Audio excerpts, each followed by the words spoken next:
Welcome to Senthil's cuisines page. இன்றைக்கி நீங்கள் பார்க்க போகிறது வேறு எதுவும் இல்லை. ஒரு 1 கிலோ மட்டன் வாங்கிட்டு வந்து அது பிரியாணி தான் நான் செஞ்சு தான் அதை நான் காட்ட போகிறேன். இது வந்து எல்லாத்துக்கும் பிடிச்ச மெனுங்கிறது நல்லா தெரியும்.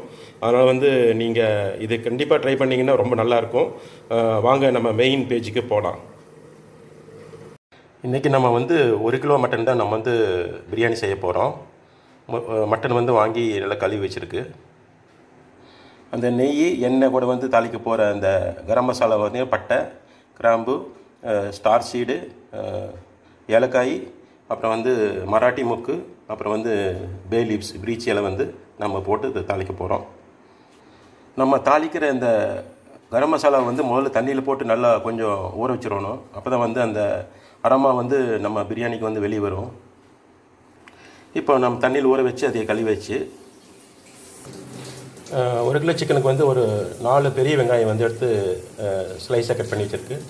ஒரு 6 பச்சை மிளகா ஸ்லைஸாக கட் பண்ணி வச்சுருக்கிறோம். 3 டொமேட்டோ இதையும் சின்ன சின்னதாக கட் பண்ணி வச்சுக்க போகிறோம். ஜிஞ்சர் கார்லிக் பேஸ்ட்டு ரெண்டும் ஃப்ரெஷ்ஷாக அரைச்சி வச்சுருக்கு. மட்டன் பிரியாணிங்கிறதுனால கொஞ்சம் 1 கப்பு தயிரும் எடுத்து வச்சுக்கிறோம். கொத்தமல்லி தலை இந்த மாதிரி நல்லா சின்ன சின்னதாக நறுக்கி வைக்க போகிறோம். நறுக்கி வச்சு இது தான் தாளிக்க போகிறோம். 1 கிலோ அரிசி, சோனா மசூரி அரிசி தான் நான் சேர்த்து பண்ண போகிறோம். சோனா அரிசியும் க்ளீன் பண்ணி வச்சுருக்கு.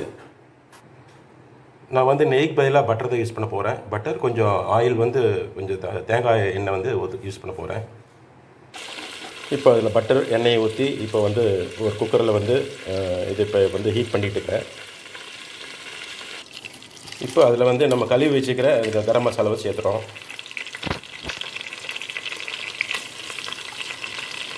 இது நல்லா ஸ்டார்ட் பண்ணிவிட்டு அந்த ஆயிலில் அந்த கரம் மசாலாவோட அரோமா போகிற வரைக்கும் நம்ம ஃப்ரை பண்ண போகிறோம். இப்போ அது கூட நம்ம க்ரீன் சில்லி சேர்த்து வைக்கிறோம். அப்புறம் அது கூட சேர்ந்து கொத்தமல்லி தலையை சேர்த்து வைக்கிறோம். இப்போது இது நல்லா வணக்கி விட போகிறோம். இப்போ அந்த நல்லா வணங்கிடுச்சு. இப்போ புதினாவும் சேர்த்து போகிறோம். புதினா கொஞ்சம் ஜாஸ்தியாக சேர்த்துங்க, மட்டன் பிரியாணிக்கு ரொம்ப நல்லாயிருக்கும். புதினா நல்லா வணங்கிடுச்சு. இப்போ நம்ம ஆனியன் சேர்த்த போகிறோம். இந்த ஆனியன் தான் நம்ம நல்லா ஒரு நல்ல ஒரு குழம்பு பக்கம் வர வரைக்கும் நம்ம கிண்டி விட்டு இருக்கணும். நம்ம உப்பு சேர்த்துக்கின்ற போது ஆனியன் சட்டுன்னு மசிஞ்சிடும். அதனால் உப்பு சேர்த்துக்கிறேன். இப்போது பாதி உப்பு சேர்த்துக்கிறேன். மட்டனுக்கு அளவு உப்பு, அப்புறம் அரிசிக்கு அளவு உப்பு கடைசியில் நம்ம சேர்த்துக்கலாம். வெங்காயம் இந்த அளவுக்கு வணங்கணுன்னு நான் இப்போ கொஞ்சம் டர்மரிக் பவுடர், கொஞ்சம் சில்லி பவுடர் சேர்த்து போடுறேன்.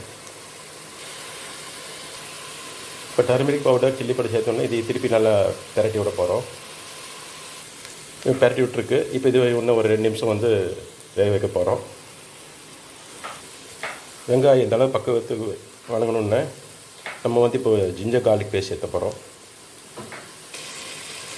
இந்த ஜிஞ்சர் கார்லிக் பேஸ்ட் நல்லா குழம்பு மாதிரி ஆகிற வரைக்கும் நம்ம கிண்டி விட போகிறோம். பிரியாணிக்கு முக்கியமாக கீழே இந்த மாதிரி அந்த டார்க் ப்ரௌன் ஆனோடனே நம்ம அதில் தண்ணி ஊற்றி அதை கொண்டு மசாலாவோட சேர்த்துறது தான் இம்பார்ட்டன்ட் ஸ்டெப்ஸு. அது நம்ம ஒரு 2 டைம் பண்ண போகிறோம். இந்த மாதிரி தண்ணி விடும்போது அது நல்லா கொதிச்சு அந்த தண்ணி அந்த ப்ரௌனிஸ் கீழே இருக்கிற அந்த அடியில் பிடிச்சிக்கிற அந்த மசாலாவை வெளியே கொண்டு வந்துடும். இப்போ பார்த்தீங்களா, கீழே இருக்கிற அந்த ப்ரௌனிஸ் கலர் மசாலா தண்ணியெல்லாம் வெளியே எடுத்து நம்ம வெங்காயத்து கூட அந்த மசாலா சேர்த்திருச்சு. இப்போ செகண்ட் டைம் அதே மாதிரி நான் கீழே நல்லா அடியில் அந்த ப்ரௌனிஸ் கலர் ஆகிற வைக்கி இது பண்ணிவிட்டு திருப்பி தண்ணி ஊற்றி இது திருப்பி நம்ம ஃப்ரை பண்ண போகிறோம். இப்போ இந்த மாதிரி ஒரு 2ஆவது டைம் அந்த மாதிரி பண்ணோடனே இந்த மாதிரி ஒரு குழம்பு மாதிரி ஆயிடுச்சு. இப்போ நம்ம தக்காளி சேர்த்து போகிறோம். தக்காளி நல்லா நல்லா பெரட்டி விட்டு நல்லா குழம்பு திருப்பி அந்த குழம்பு பக்கத்தில் நம்ம அது வரைக்கும் நம்ம கிண்ட போகிறோம். தக்காளி நல்லா குழஞ்சி வந்திருக்கு. இப்போ நம்ம கரம் மசாலா சேர்த்த போகிறோம். கரம் மசாலா சேர்த்தியாச்சு. இது நல்லா பெரட்டி விட போகிறோம். கரம் மசாலா போட்டு நல்லா பெரட்டி விட்டாச்சு. இப்போ மட்டன் சேர்த்து போகிறோம். இப்போ மட்டனை சேர்த்து நல்லா பெரட்டி விட்டாச்சு. நல்லா அந்த மசாலா கோட்டார அளவுக்கு இப்போ பெரட்டி விட்டாச்சு. இப்போ நம்ம தயிர் சேர்த்த போகிறோம். தயிர் ரொம்ப சேர்த்தாதீங்க, ஏன்னா 3 டொமேட்டோ போட்டுக்கனால தயிர் கொஞ்சம் ஒரு கப்பு இல்லை 3/4 கப்பு போட்டால் போதும். அது புளிப்பு சுவை கொடுக்குறதுனால தயிர் வந்து போட்டு நல்லா மட்டன் வேக வைக்காது இது பண்ண போகிறோம். தயிர் ஊற்றியாச்சு, இது நல்லா பரட்டி விட போகிறோம். இப்போ தயிரெல்லாம் பரட்டி விட்டாச்சு. இதில் வந்து நான் 2 கப்பு தண்ணி ஊற்றி ஒரு விசில் வர வரைக்கும் நான் வர வரைக்கும் இந்த மட்டனை வந்து வேக வைக்க போகிறேன். இப்போ நான் வந்து மட்டனை வந்து ஒரு விசில் வர வரைக்கும் வேக வைக்க போகிறேன். இப்போ அந்த ஒரு விசில் எடுத்து வந்து பார்த்தா மட்டன் நல்லா வெந்திருக்கு. முக்கால்வாசி வெந்துருச்சு. இன்னும் அரிசி போட்டு வேகும்போது நல்ல புள்ள வெந்துடும். இது வந்து டெண்டர் மட்டன் தான் நான் வாங்கிக்கிறேன். அதனால் வந்து 2 விசில் விட்டால் டோட்டல் 2 விசில் விட்டால் போதும், நல்லா வெந்துடும். இப்போ வந்து நம்ம தேவையான தண்ணி சேர்த்தி அது கூட அரிசி போட்டு திருப்பி இன்னொரு விசில் விட போகிறோம். 1:2 ரேஷியோவில் வந்து நம்ம தண்ணி ஊற்றியாச்சு. தண்ணி இப்போ கொதிச்சிருச்சு. இப்போ வந்து நம்ம வந்து அரிசி போட்டு ஒரு விசில் வந்து வேக போகிறோம். இப்போ இது கூட அரிசி சேர்த்தியாச்சு. இப்போ வந்து குக்கரை மூடி வச்சு ஒரு விசிலுக்கு வேக போகிறோம். இப்போ பிரியாணி வந்து ஒரு விசில் எல்லாம் போய் எல்லாம் வந்து நல்லா இந்த மாதிரி ஒரு வெந்திருக்கு. இது நம்ம பெரட்டி விட்டு பார்த்தா அந்த கன்சிஸ்டன்சி எப்படி இருக்குன்னு தெரியும். Latest try to mix it. Okay, நல்லா பிரியாணி நல்லா அந்த அரிசியெல்லாம் நல்லா வெந்து ரொம்ப தண்ணி தாசி ஆகாமல் நல்லா பிரியாணியோட அந்த கன்சிஸ்டன்சி நல்லா வெந்திருக்கு.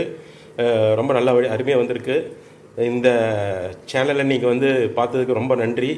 என்னோடய சேனல் சப்போர்ட் பண்ணுங்கள், ஷேர் பண்ணுங்கள் ஃப்ரெண்ட்ஸுக்கெல்லாம். நீங்கள் ட்ரை பண்ணி பாருங்கள், லைக் பண்ணுங்கள், கமெண்ட் பண்ணுங்கள், எனக்கு சப்போர்ட் பண்ணுங்கள். என்னோடய பேஜ் வந்து எப்போவும் சப்போர்ட் பண்ணிகிட்டு இருக்கிற எல்லாத்துக்கும் மிக்க நன்றி. ஹெல்த்தியான சாப்பாடு சாப்பிட்டு நீங்கள் நல்லபடியாக இருக்கணும்னு நான் எப்போ வேண்டிக்கிறேன். வணக்கம்.